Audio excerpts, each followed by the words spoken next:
Psychology सिर्फ एक subject ही नहीं बल्कि ये आत्मा और ज्ञान से निकला हुआ एक साइंस है जहाँ पे हम आत्मा और मन की स्टडी करते हैं। आज के टाइम की बात करें तो साइकोलॉजी में सिर्फ आत्मा का ज्ञान नहीं होगा बल्कि यहाँ पे माइंड, बिहेवियर एंड कॉन्शियसनेस यानी कि मन, व्यवहार और चेतन अवस्था की साइंटिफिक स्टडी करते हैं, साइकोलॉजी कहलाएगी। कुछ एग्जाम्पल देखते हैं। Exam fear, motivation and focus. Exam fear में देखो टू कैटेगरी के स्टूडेंट होंगे। एक कैटेगरी के तो वो होंगे जिनको एग्जाम का नाम सुनते ही क्या होगा, फियर आएगा, उनके मन में डर लगेगा कि एग्जाम आ रहा है कहीं हम फेल ना हो जाए। तो एग्जाम का डर नहीं है, वो फेल होने का डर है, ठीक है। तो वो नेगेटिव थिंकिंग वाले स्टूडेंट होंगे, नेगेटिव थिंकिंग वाली कैटेगरी में उनको रखेंगे। दूसरे वो स्टूडेंट होंगे जिनको एग्जाम के नाम से कोई डर नहीं होगा, एग्जाम देख के उन्हें लगे हाँ वो कर सकते हैं, वो कर लेंगे आराम से, तो वो होंगे पॉजिटिव थिंकिंग वाले स्टूडेंट। सेकेंड एग्जाम्पल हम बात करते हैं मोटिवेशन की। तो कुछ स्टूडेंट ऐसे होंगे जो अपने डेली के टारगेट लेके चलते हैं, छोटे छोटे गोल बनाएंगे और डेली उनको कंप्लीट करेंगे। कंप्लीट करने के बाद वो खुद को रिवॉर्ड भी देंगे। तो वो जो स्टूडेंट होंगे वो होंगे पॉजिटिव थिंकिंग वाले, उनमें मोटिवेशन अच्छा कूट कूट के भरा हुआ है। दूसरे वो कैटेगरी के स्टूडेंट होंगे जिनमें मोटिवेशन की कमी होगी, मोटिवेशन अच्छे से नहीं होगा, वो डेली के टारगेट कंप्लीट भी नहीं कर पा रहे और अच्छे से डेली के टारगेट बना भी नहीं रहे हैं, तो वो होंगे नेगेटिव थिंकिंग वाले और उनमें मोटिवेशन क्या होगा, कम होगा। थर्ड एग्जाम्पल फोकस है। कुछ स्टूडेंट ऐसे होंगे या वो स्टडी कर रहे हैं फिर कोई भी XYZ वो काम कर रहे हैं, उनमें उनका फोकस कंप्लीट रहेगा कि हाँ ये उनको ये काम करना है, वो कंप्लीटली फोकस के साथ उस काम को करेंगे, कंप्लीट काम करेंगे। दूसरे वो स्टूडेंट होंगे कि जहाँ पे उनका फोकस अच्छे से नहीं बन पा रहा है, चाहे वो स्टडी कर रहे हैं या फिर स्टडी के अलावा कोई भी खेल कूद कुछ भी कर रहे हैं, उनमें उनका फोकस अच्छे से नहीं है, या तो उनमें फोन की वजह से डिस्ट्रैक्शन हो रहा है या फिर उनमें कॉन्फिडेंस की कमी है, लो कॉन्फिडेंस होने की वजह से भी उनका फोकस अच्छे से नहीं हो पाएगा। तो ये सारे जो डिफरेंट पर्सपेक्टिव हम देख रहे हैं तो वो हम जो हमारी साइकोलॉजी होगी उसी में हम डिस्कस करने वाले हैं। तो hello everyone, welcome back to our channel Nivi Academy. I am Jyoti and आज हम बात करने वाले हैं इंट्रोडक्शन टू साइकोलॉजी। CDP का जो हमारा फर्स्ट चैप्टर रहने वाला है वो होगा इंट्रोडक्शन टू साइकोलॉजी यानी कि मनोविज्ञान का परिचय। आज की क्लास में हम इस चैप्टर को कंप्लीट कर लेंगे। ये जो चैप्टर होगा ये हमारे HTET, रीट एंड UPTET इन सभी टेट वाले एग्जाम्स के लिए इंपॉर्टेंट है। मेनली हमारा ये HTET और रीट यानी कि जो अब HTET दिसंबर 2026 के लिए और रीट 2026 के लिए इंपॉर्टेंट रहने वाला है। तो स्टार्ट करते हैं अपनी आज की क्लास जिसमें हम बात करेंगे इंट्रोडक्शन टू साइकोलॉजी। यदि हम बात करें साइकोलॉजी है क्या, सबसे पहले हम साइकोलॉजी की बात करेंगे। तो मान लीजिए हमारे पास कोई भी XYZ पर्सन है, हम खुद को ही मान के चलेंगे, हमारे लाइफ से रिलेटेड हमारे माइंड में बहुत ही गहरे या फिर डेप्थ वाले थॉट आते हैं कि हु एम आई यानी कि मैं कौन हूँ, what is the purpose of life यानी कि लाइफ का क्या पर्पज है, मेरी लाइफ का क्या पर्पज है, मैं कौन हूँ, भगवान एग्जिस्ट करते भी हैं या फिर नहीं करते हैं। ये सारे डिफरेंट क्वेश्चन हर किसी के माइंड में आते रहते हैं। तो इन सभी का सॉल्यूशन साइकोलॉजी देगा, ठीक है। ये साइकोलॉजी से हम इन सभी क्वेश्चन को सोल्व करने की कोशिश करते हैं। तो सबसे पहले हम बात करेंगे कि साइकोलॉजी वर्ड आया कहाँ से है, इसकी उत्पत्ति कहाँ से हुई है। तो साइकोलॉजी की उत्पत्ति हुई है फिलोसफी से। साइकोलॉजी की उत्पत्ति होगी फिलोसफी से। साइकोलॉजी को हम कहेंगे मनोविज्ञान और फिलोसफी होगा दर्शन शास्त्र, यानी कि मनोविज्ञान की उत्पत्ति हुई है दर्शन शास्त्र से। फिलोसफी थोड़ा हम ब्रीफ में देख लेते हैं कि यहाँ पे साइकोलॉजी में जब इसके बारे में बात करें थोड़ा फिलोसफी क्या है। एक हमारे थे यूनानी दर्शन शास्त्री, फेमस यूनानी दर्शन शास्त्री हैं अरस्तु। अरस्तु ने कहा कि ह्यूमन बींग्स में 5 सेंसेस होते हैं, 5 ज्ञानेंद्रियां होती हैं, आंख, कान, नाक, जीभ, त्वचा, ठीक है। ये हमारे पास है 5 सेंसेस होंगी, 5 ज्ञानेंद्रियां होंगी, आंख, कान, नाक, जीभ एंड त्वचा यानी कि स्किन। ये 5 सेंसेस है, हर ह्यूमन बींग्स में होंगे। अब इन 5 सेंसेस से हम जिस चीज को भी महसूस नहीं कर पा रहे, देखो जिनको हम महसूस कर पा रहे हैं हम उनकी बात नहीं करें, जिनको हम महसूस नहीं कर पा रहे इन 5 सेंसेस की हेल्प से, तो उन सभी को हम रखेंगे साइकोलॉजी में।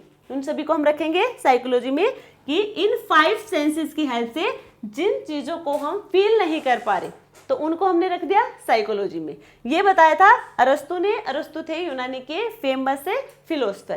क्लियर है? अब यहाँ पे हम बात करेंगे साइकोलॉजी की। देखो, साइकोलॉजी 2 वर्ड से मिलके बना है, साइकी प्लस लोगस से। इसका डिफरेंट मीनिंग आएगा स्टेज वाइज के अकॉर्डिंग, हम इसके बारे में बाद में बात करेंगे। यहां तक याद रखना कि साइकोलॉजी 2 ग्रीक वर्ड से मिलके बना है। ठीक है, ये 2 ग्रीक वर्ड है या फिर हम कहें यूनानी शब्द है, साइकी और लोगस, या फिर हम कहें मनो प्लस विज्ञान। इन 2 वर्ड से मिलके बना है साइकोलॉजी। अब यहाँ पे हम बात करने वाले हैं डिफरेंट स्टेज की। तो यहाँ पे गैरिट के अकॉर्डिंग साइकोलॉजी को 4 कैटेगरी में डिवाइड किया गया है। 4 स्टेजेज ऑफ साइकोलॉजी।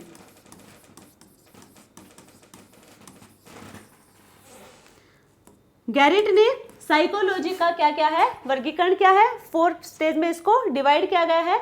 तो फर्स्ट स्टेज, सबसे पहले हम फर्स्ट स्टेज की बात करेंगे।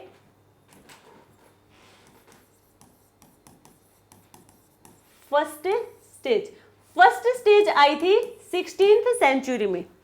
फर्स्ट स्टेज 16th सेंचुरी में आई और इसका नाम था आत्मा का विज्ञान। आत्मा का विज्ञान या फिर हम कहें स्टडी ऑफ सोल। ये आत्मा का विज्ञान, study of soul, first stage में ही गैरिट ने कहा था। अकॉर्डिंग टू गैरिट ने ही साइकोलॉजी को 4 स्टेज में डिवाइड किया गया है और गैरिट ने ही बताया कि साइकोलॉजी 2 ग्रीक वर्ड से मिलके बनी है, साइकी प्लस लोगस। फर्स्ट स्टेज की बात करें, फर्स्ट स्टेज में गैरिट ने इनका क्या नाम बताया, साइकी का मतलब होगा आत्मा और लोगस का मतलब होगा विज्ञान,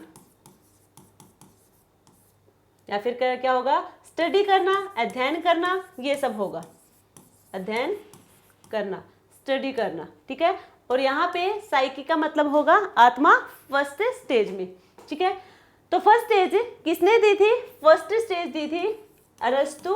हिंदी में अरस्तु होगा, इंग्लिश में अरिस्टोटल होगा। इसके अलावा और थे डेकार्टे, प्लूटो। ठीक है, अरस्तु, डेकार्टे एंड प्लूटो। जो अरस्तु है ये था इसका मेन, जिन्होंने फर्स्ट स्टेज दी थी और इसी को हम कहेंगे father of psychology. Father of psychology की बात करें तो वो होंगे अरस्तु।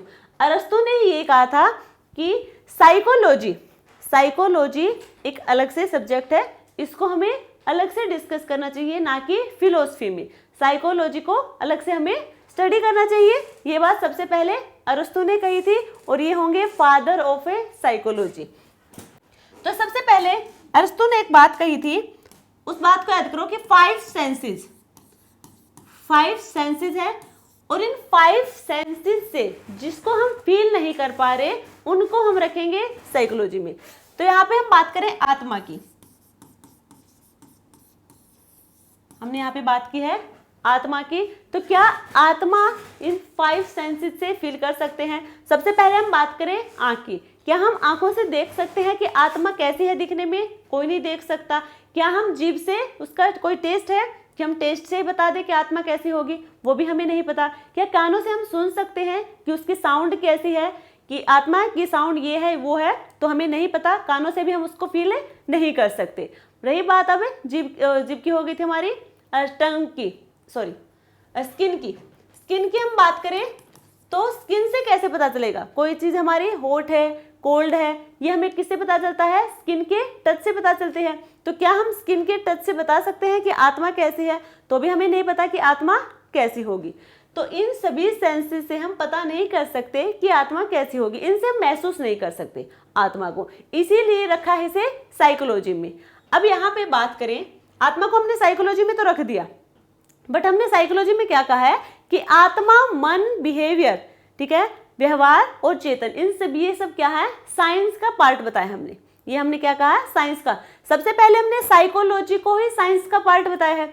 अगर साइकोलॉजी को हमने साइंस का पार्ट बता दिया तो वो क्या हो जाएगा, फिर ये सारे के सारे साइंटिफिक मेथड से लैब में प्रॉब्लम सोल्व होनी चाहिए ताकि हमें पता चल जाए कि ये सब चीजें हैं।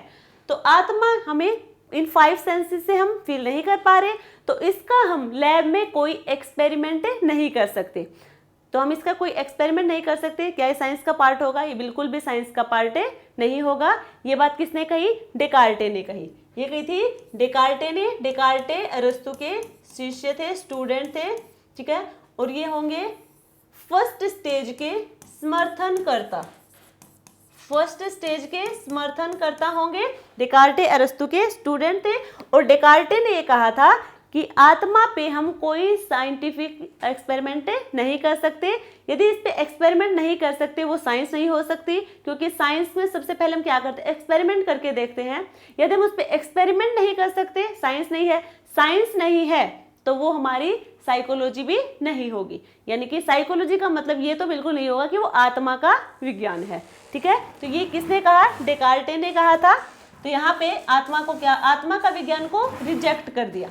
आत्मा को विज्ञान आई थी 16th सेंचुरी में, 17th में से रिजेक्ट कर दिया। उसके बाद एक नई स्टेज थी, सेकेंड स्टेज। अब यहाँ पे डेकार्टे ने ये तो कह दिया कि क्या है, आत्मा हमारा क्या है, विज्ञान नहीं है, इतना हमें पता चल गया। दूसरा ये भी कहा गया कि आत्मा खून के इक्वल है, आत्मा को खून के इक्वल रखा गया है, यानी कि ब्लड के इक्वल रखा गया है सोल को।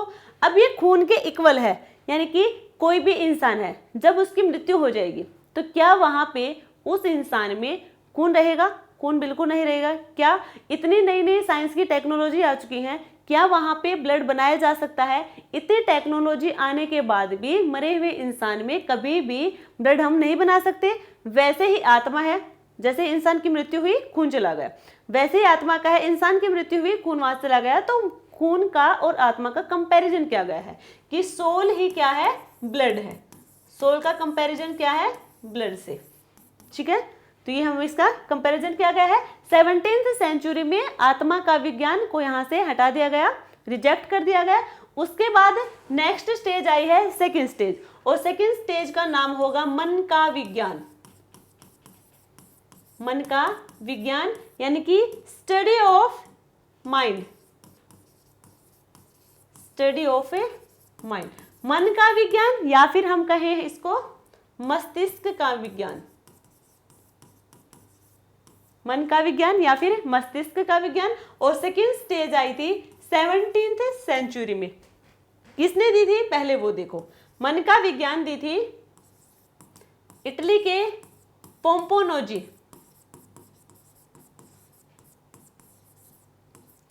इटली के पोम्पोनोजी, इन्होंने सेकेंड स्टेज दी थी। और इनके समर्थनकर्ता कौन थे वो देखो, रिचेरी, थॉमसरी एंड जॉन लॉक, ये थे इनके समर्थनकर्ता, ये थे समर्थनकर्ता। और सेकेंड स्टेज दी थी इटली के पोम्पोनोजी ने, ठीक है। अब यहाँ पे जो मेन केंद्र है वो हमारा मन है। फर्स्ट स्टेज में मुख्य केंद्र था आत्मा, और सेकेंड स्टेज में मुख्य केंद्र मन होगा, माइंड होगा। अब वहीं फिर से 5 सेंसेस की बात करेंगे। क्या कभी भी हम 5 सेंसेस में सबसे पहले आंख की बात करें, क्या हम आंखों का काम है देखना कि कोई कैसा दिखता है, मोटा पतला छोटा बड़ा, कैसा कलर है उसका, ये सब हम किस में देखते हैं, आंखों से हमें दिखाई देगा। अब यहाँ से हम आंख की बात करें, क्या हम मन को, किसी को भी पता है कि मन किस कलर का है, कैसा उसका साइज है, क्या आंखों से हम देख सकते हैं? क्या आंखों से उसको, यदि हम आंखों से नहीं देख सकते तब हम बात करें मान लीजिए कान से, तो क्या हम कानों से सुन सकते हैं कि उसकी साउंड कैसी है, मन की साउंड कैसी है, जब उसमें से आवाज होगी तो उसकी आवाज कैसी होगी वो भी हमें नहीं पता है। जब हम बात करेंगे नाक से क्या होगा, सूंघना, कि उसकी स्मेल कैसी है, अच्छी है, खराब है, तो ये किसका काम होगा, नाक का होगा। तो क्या हम नाक से पता चला सकते हैं कि मन कैसा होगा, उससे भी हमें पता नहीं लगेगा। यदि हम बात करें स्किन की, तो स्किन का काम है टच करके पता लगाना कि उसका सेंसेशन कैसी होगी, हॉट होगा, कोल्ड होगा। तो क्या हमें मन का पता है कि वो कैसा होगा, हॉट होगा, कोल्ड होगा या फिर नॉर्मल होगा, वो भी हमें नहीं पता है। तो ये हम 5 सेंसेस से मन के बारे में भी हम पता नहीं लगा सकते। तो यदि हम इन 5 सेंसेस से जिस किसी को फील नहीं कर सकते, उसको ही हमने साइकोलॉजी में रखा है। और ये क्या है, मन को हमने रख दिया साइकोलॉजी में। अब मन की हम बात करें, इसका भी हमने वही साइंस है, ये भी है। बट यहाँ पे देखो, साइंस तो हमने मान ली, कहने को तो हमने मान ली कि मन क्या है कि साइंस है, बट साइंस का काम क्या होता है, साइंस में क्या होंगे, एक्सपेरिमेंट होंगे, जैसे कि हमने आत्मा में बताया था। तो क्या हम मन को हम देख ही नहीं सकते, इसको फील ही नहीं कर सकते, तो उसमें हम एक्सपेरिमेंट कैसे करेंगे, तो इस पर भी हम एक्सपेरिमेंट नहीं कर सकते। और जिस किसी पर भी हम एक्सपेरिमेंट नहीं कर सकते वो साइंस नहीं हो सकती, वहाँ पे साइंस नहीं हो सकती। साइंस तो वही होगी जहाँ पे एक्सपेरिमेंट पॉसिबल है। यदि एक्सपेरिमेंट पॉसिबल नहीं है तो वहाँ पे साइंस नहीं होगी, यानी कि यहाँ पे साइंस पॉसिबल नहीं है, तो इसको हम कहेंगे ये साइंस का पार्ट नहीं है। तो मन का विज्ञान, इसको भी रिजेक्ट कर दिया गया था 18th सेंचुरी में, ठीक है। मन के विज्ञान को भी 18th सेंचुरी में रिजेक्ट कर दिया गया था। क्लियर यहाँ तक सभी को, यह है सेकेंड स्टेज। अब हम बात करेंगे नेक्स्ट, इसके बाद नेक्स्ट स्टेज आई थी थर्ड स्टेज, और थर्ड स्टेज आई थी 18th सेंचुरी में। थर्ड स्टेज आई थी 18th सेंचुरी में, जिसका नाम है चेतन और चेतन अवस्था के विज्ञान।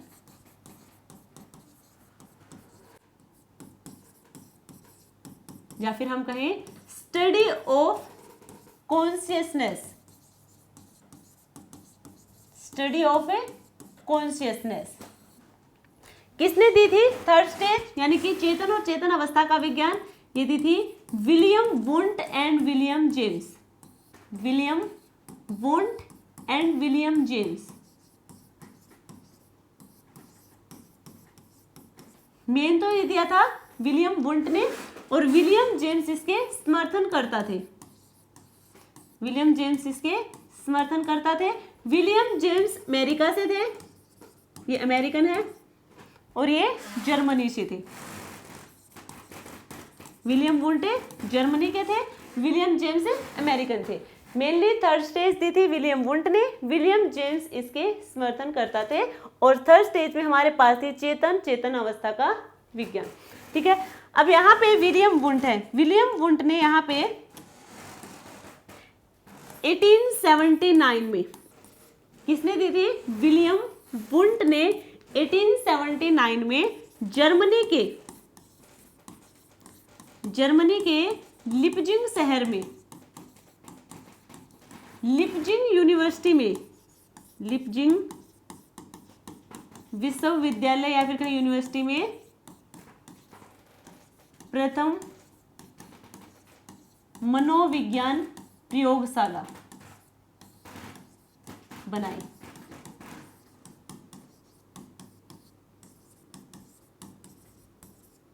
ठीक है, 1879 में विलियम वुंट ने जर्मनी के लिपजिंग शहर में, लिपजिंग विश्वविद्यालय, ठीक है, उसमें प्रथम मनोविज्ञान प्रयोगशाला यानी कि फर्स्ट साइकोलॉजी लैब बनाई गई थी 1879 में। यहाँ पे जो फर्स्ट साइकोलॉजी लैब तैयार की थी उसमें जो किशोरावस्था के स्टेज के जो स्टूडेंट हैं, बच्चे हैं, किशोरावस्था, उनके मन की स्टडी कहाँ पे की गई थी, उनके बारे में मेनली यहाँ पे डिस्कस किया गया था या फिर एक्सपेरिमेंट किया गया था। प्रथम मनोविज्ञान प्रयोगशाला में किशोरावस्था वाले जो बच्चे होंगे उनके मन के यहाँ पे बारे में डिस्कस किया गया था। अब यहाँ पे जो लिपजिंग विश्वविद्यालय है, यदि पूछा जाए आज के टाइम में इसका नाम क्या है इस विद्यालय का, तो वो है कार्ल मार्क्स। कार्ल मार्क्स होगा, इसका नाम चेंज कर दिया गया है, इसका नाम कार्ल मार्क्स अब है विश्वविद्यालय। तो 1879 में फर्स्ट लेबोरेटरी तैयार की गई थी साइकोलॉजी की। अब 1880 में इसी की हेल्प से, यानी कि जब से ही ये तैयार की, किसने लैब तैयार करवाई? विलियम वुंट ने।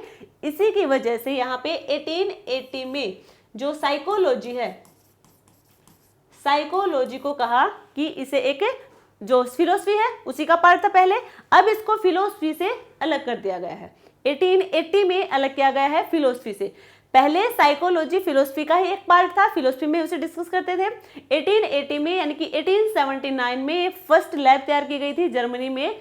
उसके बाद से यानी कि 1880 में साइकोलॉजी को अलग से कर दिया गया है, फिलोसफी में नहीं रखा, अब उसको अलग डिस्कस किया जाएगा 1880 से। क्लियर यहां तक सभी को? अब यहाँ पे ये जो चेतन वर्ड है, ये जो चेतन वर्ड है, इस वर्ड को मैकडूगल की एक बुक है, outline of psychology, outline of psychology, ये है मैकडूगल की बुक। इस बुक में मैकडूगल ने 1908 में मैकडूगल की बुक है आउटलाइन ऑफ साइकोलॉजी, उसमें चेतन वर्ड को क्या बताया गया है? चेतन वर्ड को बहुत ही बुरा शब्द बताया है, चेतन को बहुत ही बुरा शब्द बताया है अपनी बुक आउटलाइन ऑफ साइकोलॉजी में 1908 में। और 1908 में ही आउटलाइन ऑफ साइकोलॉजी, इसी बुक में हमने पहली बार व्यवहार शब्द को देखा था, पहली बार व्यवहार शब्द को देखा था। तो फर्स्ट टाइम यदि बिहेवियर वर्ड को कहीं देखा गया था तो वो बुक थी आउटलाइन ऑफ साइकोलॉजी, वो बुक लिखी गई थी मैकडूगल ने, और ये हमने देखा था 1908 में। और इसी बुक में इसी टाइम पे चेतन वर्ड को सबसे बुरा वर्ड बताया था मैकडूगल ने। क्लियर यहाँ पे थर्ड स्टेज है, ठीक है, ये 18th सेंचुरी में आई थी। थर्ड स्टेज में मानसिक स्थिति का आंतरिक रूप, ये किसी भी इंसान का जो मानसिक स्थिति है उसका आंतरिक रूप है, ना कि बाहरी रूप। तो चेतन होगा किसी भी इंसान का आंतरिक रूप, इसलिए इस स्टेज को भी, या फिर कहें चेतन का विज्ञान, इसको भी रिजेक्ट कर दिया गया था 19th सेंचुरी में। और 19th सेंचुरी में ही एक नया थियरी आई थी, फोर्थ स्टेज आई थी, जिसका नाम होगा व्यवहार का विज्ञान, या फिर कहें स्टडी ऑफ बिहेवियर। क्लियर है? उससे पहले देखो विलियम वुंट के बारे में। William Wundt father of modern psychology, father of modern psychology, या फिर इसे ही हम कहेंगे real father of psychology, real father of psychology, father of modern psychology and real father of psychology, वो होंगे विलियम वुंट। और विलियम जेम्स होंगे father of American psychology, father of American psychology, वो होंगे विलियम जेम्स, और ये होंगे William Wundt. Clear यहाँ तक सभी को? ठीक है, तो यहाँ पे हमने कहा था कि जो फर्स्ट स्टेज थी आत्मा का विज्ञान, उसको भी रिजेक्ट कर दिया गया था और 16th सेंचुरी में आई थी। अब जो आत्मा का विज्ञान है, एक बार इन तीनों स्टेज की हम बात करें, फर्स्ट, सेकंड, थर्ड। फर्स्ट थी आत्मा का विज्ञान, सेकंड मन का विज्ञान, एंड थर्ड था चेतन का विज्ञान, सोल, माइंड एंड कॉन्शियसनेस।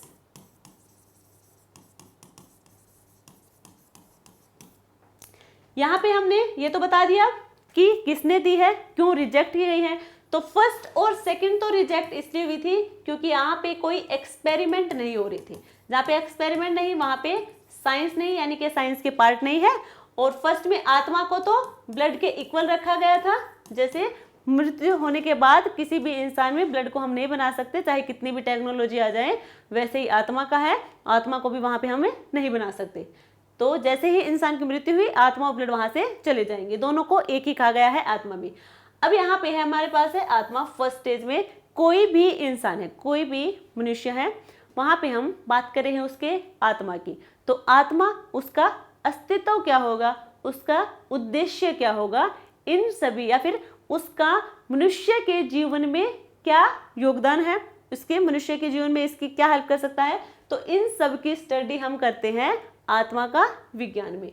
यानी कि किसी भी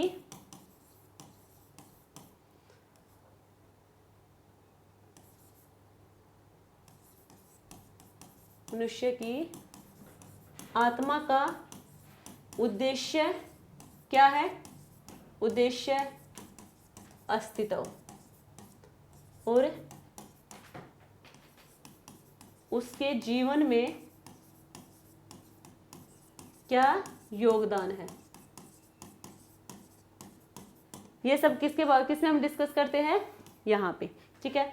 और आत्मा कैसी होती है, आत्मा होगी इनविजिबल, जिसको हम देख नहीं सकते, अमर अजर। आत्मा होगी इनविजिबल, अमर और अजर। अब हम बात करें मन की। मन कैसा होगा, चंचल होगा। मन कैसा होता है, सबको पता है, मन कैसा होगा, चंचल होता है। मन कैसा होगा, अनबैलेंस, यानी कि असंतुलित।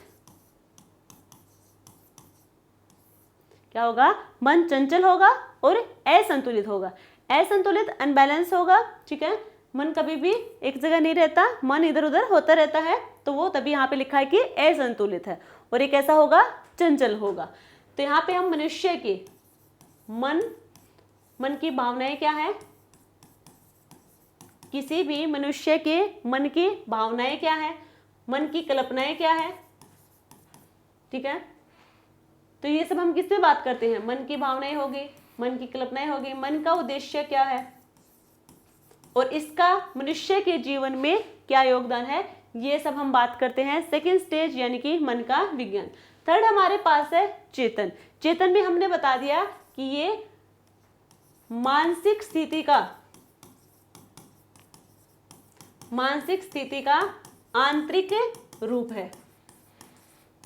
मानसिक स्थिति का आंतरिक रूप है चेतन, यानी कि जो हम सोचते हैं, मनुष्य के सोचने समझने पे डिपेंड करेगा ये कि मनुष्य क्या सोचता है, क्या समझता है, ये कब कहाँ चलते हैं, उसके चेतन अवस्था में चलती हैं सारी चीजें। ठीक है। अब कोई इंसान, उसके दिमाग में क्या चल रहा है, चाहे मैं हो चाहे आप हो, किसी भी इंसान के चेतन में क्या चल रहा है, उसके माइंड में क्या चल रहा है, वो क्या सोच रहा है, उसका व्यवहार कैसा है, सॉरी व्यवहार नहीं, हम सिर्फ सोचने की बात करें, व्यवहार तो फोर्थ स्टेज हो जाएगी। तो उसका क्या सोचता है, उसके दिमाग में क्या चल रहा होता है, वो उसके आंतरिक रूप की बात है, उसके अंदर की बातें हैं, वो हमें पता नहीं चलेंगी। हाँ, कुछ इंसान ऐसे होते हैं जिनका फेस देख के हमें आइडिया लग जाता है कि कुछ तो सोच रहा है, बट वो क्या सोच रहा है, उसके दिमाग में क्या चल रहा है, क्या हम वो बता सकते हैं, वो हम नहीं बता सकते। तो इसलिए इस थर्ड स्टेज को भी क्या कर दिया था, रिजेक्ट कर दिया गया था। इसके बाद आई थी फोर्थ स्टेज, इसके बाद आई फोर्थ स्टेज, और फोर्थ स्टेज आई थी 19th सेंचुरी में, जिसका नाम था व्यवहार का विज्ञान, study of behaviour, study of behaviour. किसने दिया था, सबसे पहले हम बात करें Watson, C.L. Hello, Thorndike, B.F. Skinner, Woodworth. तो वॉटसन ने फोर्थ स्टेज दी थी, और ये बाकी के हैं, ये सारे के सारे होंगे यहाँ इसके समर्थनकर्ता, जो इनको सपोर्ट करते हैं, ये होंगे समर्थनकर्ता। वॉटसन ने फोर्थ स्टेज दी थी, जिसका नाम होगा व्यवहार का विज्ञान।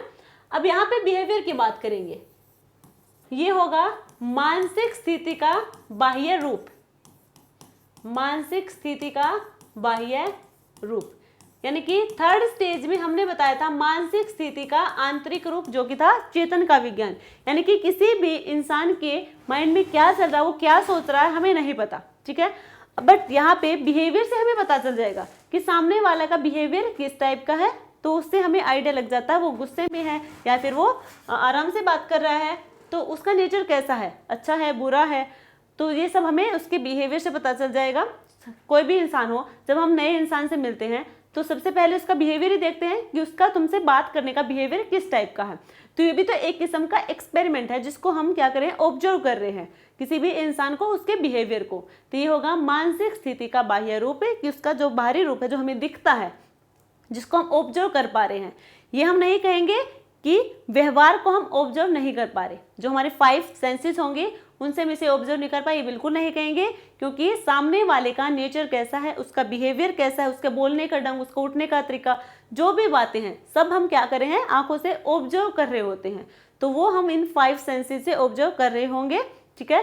तो हमारी 4th स्टेज है व्यवहार का विज्ञान, और यही इंपॉर्टेंट है, ये अभी भी चल रही है 4th स्टेज हमारी, यानी कि साइकोलॉजी को आज के टाइम की बात करें हम, साइकोलॉजी होगा स्टडी ऑफ बिहेवियर,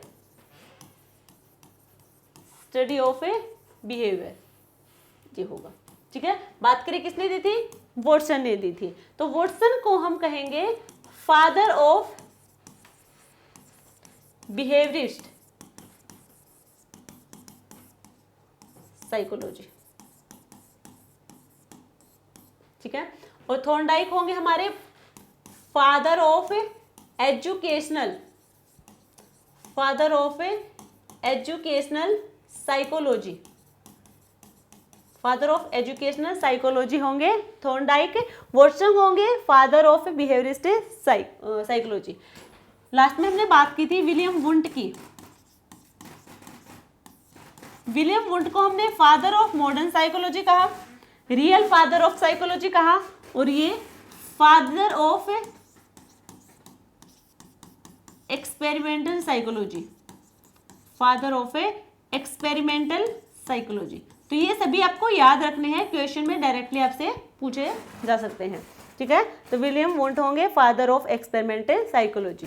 क्लियर यहाँ तक सभी को। तो ये हमने बात की है व्यवहार का विज्ञान की। 4th स्टेज है, 4th स्टेज में आज भी जो मानी जाती है वो स्टेज होगी 4th स्टेज, जो होगी व्यवहार का विज्ञान, यानी कि स्टडी ऑफ ए बिहेवियर।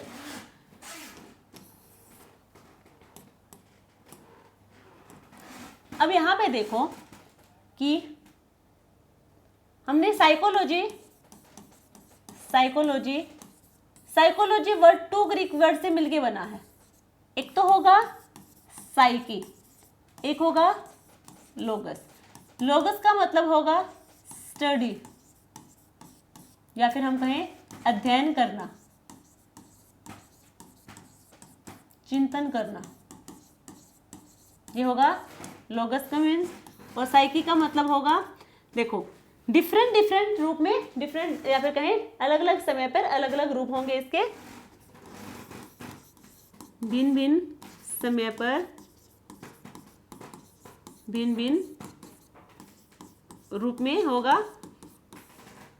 तो यदि हम बात करें फर्स्ट स्टेज की, फर्स्ट स्टेज में गैरिट ने कहा, according to Garrett, first stage में साइकी का मतलब होगा आत्मा। फर्स्ट स्टेज में गैरिट ने कहा कि साइकी का मतलब होगा आत्मा, लोगस का ही रहेगा अध्ययन करना, चिंतन करना, या कहें स्टडी। सेकेंड स्टेज में हमारे पास है इटली के पोम्पोनोजी। इटली के पोम्पोनोजी ने कहा था साइकी को ही मन, ठीक है, साइकी को मन कहा था, लोगस वही अध्ययन करना, चिंतन करना। क्लियर है यहाँ तक सभी को, कोई डाउट यहाँ पे नहीं होना चाहिए। अब यहाँ पे हम कुछ डेफिनेशन के बारे में बात करेंगे कि डिफरेंट जो हमारे अलग अलग साइकोलॉजिस्ट आए थे उन्होंने क्या क्या डेफिनेशन दी है मनोविज्ञान के बारे में, तो वो हम एक एक करके डिस्कस करेंगे। डेफिनेशन भी डायरेक्टली आपसे एग्जाम में पूछी जाती हैं। स्टेट और रीट दोनों ही एग्जाम में डायरेक्टली आपसे पूछी जाती हैं।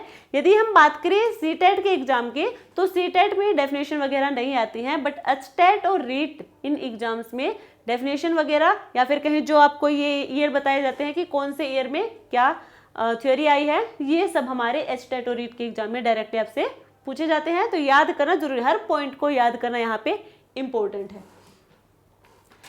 तो सबसे पहले डेफिनेशन से पहले एक बात और देखो कि साइकोलॉजी बिहेवियर को तो हमने बता दिया कि सबसे पहले हमने आउटलाइन ऑफ साइकोलॉजी, एक बुक थी जो मैकडूगल की थी, उसकी बुक में हमने 1908, ठीक है, वहां पे सबसे पहले देखा था। और चेतन सबसे बुरा शब्द है, ये भी हमने तभी देखा था। अब हम बात करें साइकोलॉजी वर्ड सबसे पहले कहाँ देखा गया था, तो साइकोलॉजिया एक बुक है जो रुडोल्फ गोल्काई या फिर कहें रुडोल्फ, हिंदी में होगा गाइकिल, रुडोल्फ गाइकिल की बुक है साइकोलॉजिया, जो कि 1590 में लिखी गई थी। 1590 में लिखी गई थी और इस बुक में सबसे पहले साइकोलॉजी वर्ड को देखा गया था, ठीक है। और यहाँ पे बात करें, हमने कहा था कि 1880 में साइकोलॉजी को एक अलग सब्जेक्ट बना दिया गया था, यानी कि या फिर हम कहें साइकोलॉजी को फिलोसफी से हटा के अलग रख दिया गया था 1880 में। बट 1900 में साइकोलॉजी को इस एजुकेशन का ही एक पार्ट बना दिया, एजुकेशन का क्या बना दिया कि सब्जेक्ट बना दिया।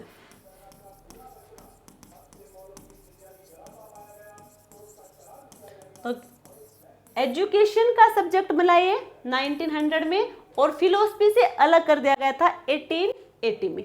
यहाँ तक क्लियर है सभी को, कोई डाउट नहीं होना चाहिए यहाँ तक सभी को।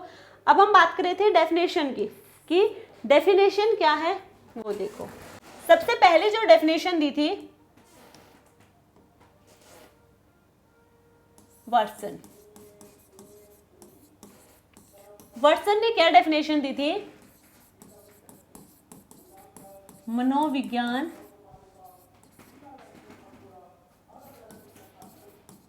व्यवहार का शुद्ध या फिर कहें पॉजिटिव को हम कहेंगे शुद्ध होगा प्योर, पॉजिटिव होगा धनात्मक को पॉजिटिव, या फिर हम कहें निश्चित ज्ञान है। ये किसने कहा, ये कहा था वाटसन ने कहा मनोविज्ञान व्यवहार का शुद्ध धनात्मक और निश्चित ज्ञान है। शुद्ध यानी कि प्योर, धनात्मक यानी कि पॉजिटिव, निश्चित यानी कि फिक्स। क्लियर, यहाँ तक ये कहा था वाटसन ने। उसके बाद सेकंड था मैकडूगल ने मनोविज्ञान की डेफिनेशन क्या दी, मनोविज्ञान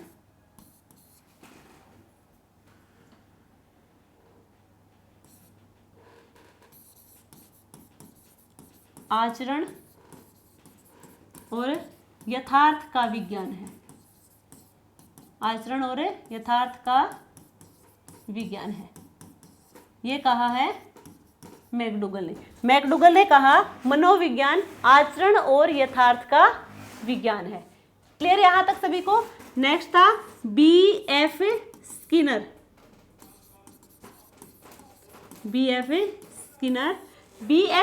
में मनोविज्ञान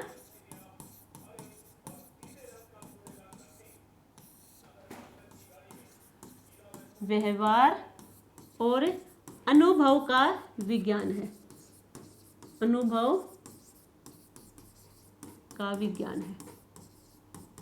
ये कहा था B.F. स्किनर ने कि मनोविज्ञान व्यवहार और अनुभव का विज्ञान है। तो ये हमने अभी तक डिस्कस किए हैं 3। याद रखना है जो डेफिनेशन यहाँ पे लिखी गई है वैसे कैसे याद रखना है, थोड़ा बहुत चेंज हो सकता है बट मीनिंग यही होना चाहिए जो एग्जाम में दिया गया हो उस डेफिनेशन का। नेक्स्ट हम बात करेंगे क्रो एंड क्रो ने क्या कहा था, मनोविज्ञान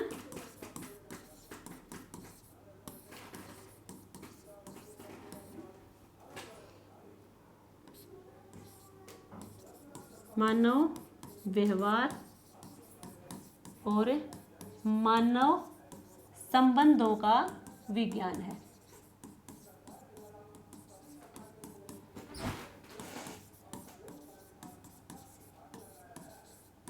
ठीक है, क्रो के अकॉर्डिंग मनोविज्ञान मानव व्यवहार और मानव संबंधों का विज्ञान है। क्लियर यहां तक सभी को। नेक्स्ट होगा सिगमंड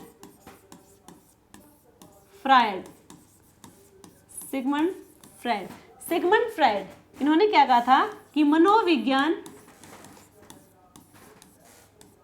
मनोविज्ञान चेतन अवस्था का विज्ञान है। यहाँ पे एक बात और देखो, जब हम थर्ड स्टेज की बात कर रहे थे, थर्ड स्टेज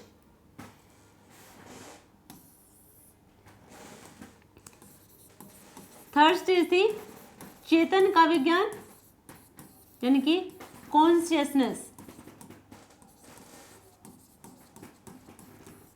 तो यहाँ पे हमने बताया कि चेतन मानसिक स्थिति का आंतरिक रूप है। तो सिगमंड फ्रायड ने क्या कहा था? अकॉर्डिंग टू सिगमंड फ्रायड,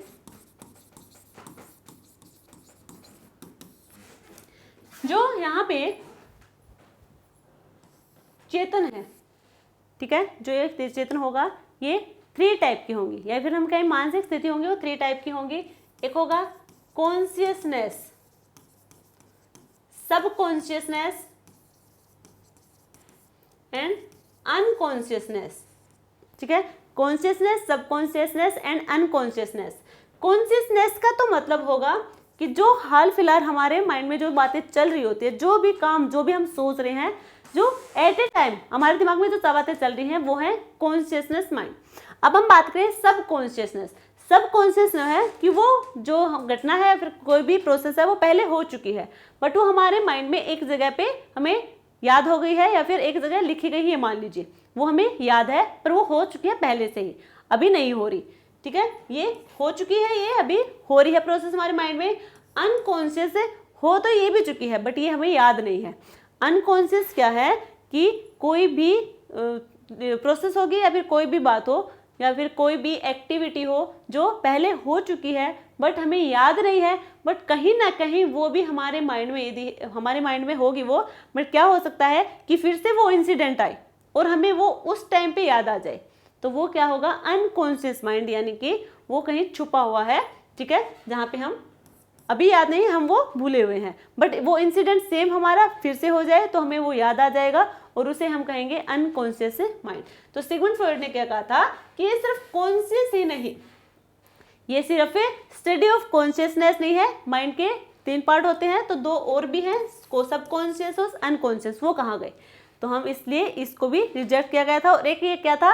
आंतरिक रूप था मानसिक स्थिति का, इसलिए हम किसी भी इंसान के या फिर कोई भी ह्यूमन बीइंग हो, उसके हम जो उसके आंतरिक में उस या फिर उसके दिमाग में क्या सोच रहा है, क्या चल रहा है, वो हम ऑब्जर्व नहीं कर सकते। तो ये सब क्या थी? थर्ड स्टेज की बात थी, जो यहाँ पे याद आई तो फिर से बता दी है। तो सिगमंड फ्रायड ने क्या कहा था? मनोविज्ञान चेतन अवस्था का विज्ञान है। क्या था? चेतन अवस्था का विज्ञान है। नेक्स्ट हम बात करें जिम बोर्डो।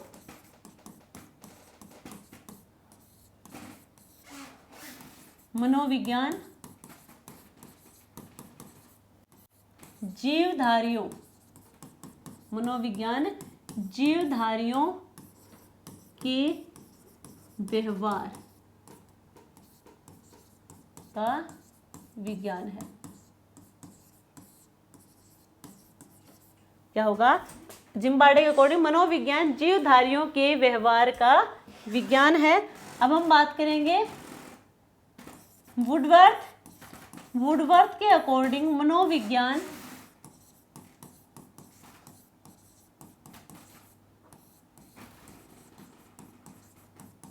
आयाम और प्रभाव का विज्ञान है। हमने आभास, ठीक है, मनोविज्ञान आभास और प्रभाव का विज्ञान है। तो ये कुछ साइकोलॉजिस्ट थे जिन्होंने साइकोलॉजी की डेफिनेशन दी थी। याद रखना आपको, ये इनकी डेफिनेशन होगी। एक और है लास्ट, मॉर्गन ने मनोविज्ञान मनुष्य और पशु के व्यवहार का विज्ञान है। पशु के व्यवहार का विज्ञान है, ये कहा था मॉर्गन ने। क्लियर है? ये कुछ डेफिनेशन थी जो यहाँ पे बता दी गई है। तो डेफिनेशन याद करना बहुत बहुत इंपॉर्टेंट है। चैप्टर वाइज आती रहेंगी, यहाँ पे आपको बताते रहेंगे, आपको याद करना है, इम्पोर्टेंट है। अब यहाँ पे देखो, जब हम बात कर रहे थे किसी भी first stage, second stage, third stage psychology की, तो वहाँ पे हम सिर्फ मनुष्य को लेके चल रहे थे, ह्यूमन बींग्स को लेके चल रहे थे। हम जो साइकोलॉजी है, तो आज के टाइम पे साइकोलॉजी होगी स्टडी ऑफ बिहेवियर, व्यवहार का विज्ञान होगा। अब यहाँ पे जो बिहेवियर की बात करें, हम जो बिहेवियर की बात करें हैं वो सिर्फ ह्यूमन बींग्स की नहीं है, ह्यूमन बींग्स तो है ही, साथ में एनिमल्स भी हो सकते हैं और बर्ड्स भी हो सकते हैं, यानी कि इन सभी के व्यवहार की बात करें हैं। क्योंकि एनिमल्स की बात करो, किसी के घर में भी एनिमल्स, कोई भी XYZ एनिमल आपके घर में है, आप उसका बिहेवियर को देख सकते हैं, उसके फेस पे आपको दिख जाएगा कि इसका बिहेवियर किस टाइप का है। या ये जरूरी नहीं है कि बिहेवियर नॉर्मली, मान लीजिए हम कोई, उसके पास खाने का टुकड़ा है कोई भी, हम उससे छीन ले, तो वो अपना गुस्सा दिखाएगा कि उससे उसका खाना छीना गया है, तो उसका क्या दिख रहा है, उसका बिहेवियर दिख रहा है उस टाइम का, ठीक है। तो ये सब हम ह्यूमन बींग्स में भी देख सकते हैं, एनिमल्स में भी देख सकते हैं, और बर्ड्स की बात कर लेंगे यहाँ पे। तो इन सभी के बिहेवियर की बात हो रही है यहाँ पे, जो कि फोर्थ स्टेज है। और आज के टाइम पे साइकोलॉजी की सिर्फ डेफिनेशन, मेनली डेफिनेशन की बात की जाए तो वो होगी स्टडी ऑफ बिहेवियर। ये डिफरेंट साइकोलॉजिस्ट आए थे, उन्होंने डिफरेंट डेफिनेशन दी है साइकोलॉजी की, जो आपको याद रखनी है। क्लियर है? तो ये हमने बात की है इंट्रोडक्शन टू साइकोलॉजी आज की क्लास में, ठीक है। इतना ही कंप्लीट हो गया हमारा introduction to psychology. Next class में हम एजुकेशनल साइकोलॉजी की बात करेंगे, शिक्षा मनोविज्ञान, और शिक्षा मनोविज्ञान की हम डिटेल में डिस्कस कर लेंगे, एक क्लास में उसको कंप्लीट कर लेंगे। तो आई होप आप लोगों को क्लास अच्छी लगी होगी। यदि क्लास अच्छी लगे तो लाइक शेयर एंड सब्सक्राइब करना। मिलते हैं कल एक नई क्लास के साथ, तब तक के लिए थैंक यू।